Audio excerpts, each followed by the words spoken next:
So I'm going to do a 3-episode review or redo of The Healer, or redo of Healer, just because it's like a popular show, popular talking topic within the anime community at the moment.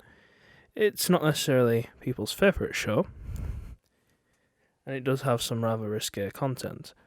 Its current score on Mal is about a 6.3, and basically this video is not going to be much visually to look at other than I'm just going to be flicking through a few web pages between Mal and the fandom pages, just to have a bit of visual representation. But I didn't want to do a lot of editing with this video, I just kind of wanted to put it out there. So the basic plot of this show is our main character, I'm just going to call him the Healer because I don't want to mispronounce his name and get bullied in the comment section for it. So our main character here, so basically when you're 18 in this world, you get assigned a class, like a hero class if you will. And this guy gets assigned Healer.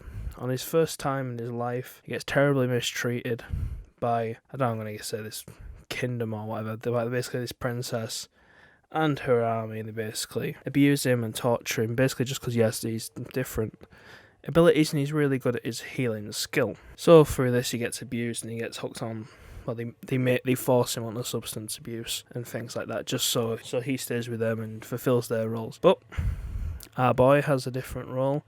Starts off with the start of this show by, basically it's mild spoilers, but it's not a lot to spoil, but some spoilers, so there's your warning. So basically our show starts with this fight scene. After this fight scene we see them all get beaten and that. And then, so we have this fight scene, and we see all the characters getting beaten. They're basically the princess and these other three, members of her, castle or kingdom, whatever, army, squad, whatever you want to call it. The boys. It's not really the boys, it's the 2 girls and a boy. But either way, so they all get kind of defeated and they kind of need help getting healed. But this guy decides to tackle what they believe it's called the Demon Lord. And he basically beats Demon Lord and gets his powers have got that good and he's learnt all his abilities from his healing, because one of his powers is basically when he heals someone, he takes on their powers and memories, so you basically can, copy their ability and he gets stronger over time. But at this point in his life, we are too far gone to be able to use this. So basically he gets what they call the Philosopher's Stone, and his choice is to exact revenge on these people by going 4 years into the past to when it was his 18th birthday. He gets his class as a healer and he can redo everything again. It's basically redo of healer. It's a good name. So our story starts from there. From there he goes to exact revenge on on the princess first that abused him on his thing. And his method of revenge is somewhat controversial, spicy, and rather of the adult variety. So the version of this show I watched was the high dive censored version, which is, I don't know if there's an uncensored version on there, I can't see an option for it. But it's not as in censored as in cut or edited, it's more of the typical Japanese adult content censored. The controversy with this show is basically there are some rather forced and torture scenes that people may find uncomfortable. And to be honest with you, it is borderline, what I'd say is got scenes of typical hentai and things like that, but those scenes don't actually last so long. It's more of just just feel a bit uncomfortable watching it. But I watched the 3 episodes, so. But yeah, I think that's one of the big things. It's kind of that's how he exacts his revenge, and he also does some weird things along that line. And so that's basically the controversy. It's just this forced and revenge scenes that he does, but the things also happen to him, so that's kind of how he exacts his revenge. And also over the course of the 3 episodes I watched, we do learn a bit more each episode about his backstory and why he's seeking his revenge. Story wise, it's okay. It's really mediocre. I think it deserves its 6 up to now, and I won't be surprised if it just goes to a solid 6 by the end of its airing season. The animation style I feel could be low budget, because 30-50 second sequences where it's just a slow pan over a fireplace.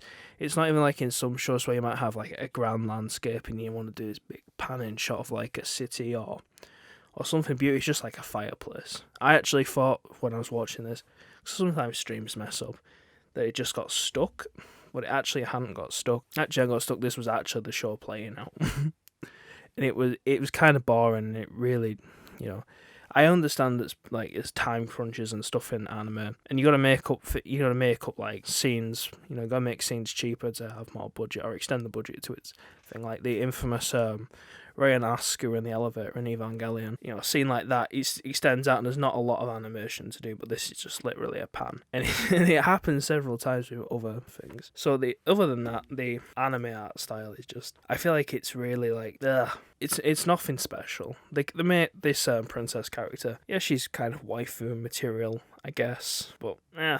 And there's also this other character we're introduced to in episode 3. I've heard some rumours about a furry thing with this, but I don't know. But yeah, she's got a cool character, and the designs aren't bad.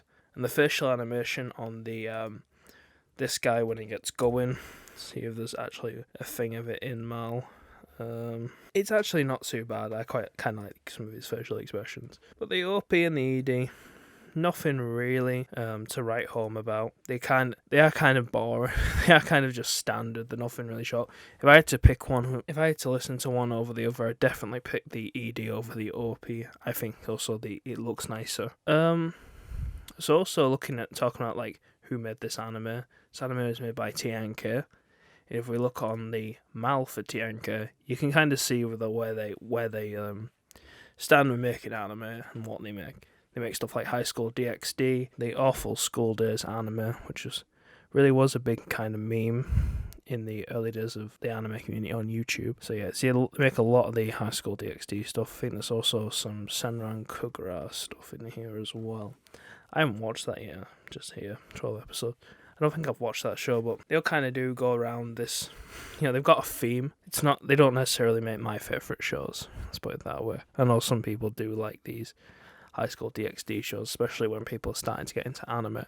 But the question is, will I keep on watching this anime? And I'm probably not going to watch it. I may binge it if I'm bored at the end, but I highly doubt I'm going to subject myself to this show. It's kind of boring, and if you're wanting that other sort of content, there's better places for it. But yeah, I'm probably not going to keep watching the show. I'll probably go and watch some of the other shows this season that look interesting in a way, like the Wonder Egg Priority or that Skate Infinity anime that no one seems to be talking about. I don't know if it's a good show or a bad show because I haven't started watching it yet. Thanks for listening, guys. Sorry for the underwhelming visuals for this video. I kind of wanted something to put out. Just life's been a bit busy again last week, so thanks for watching, guys. See you next time.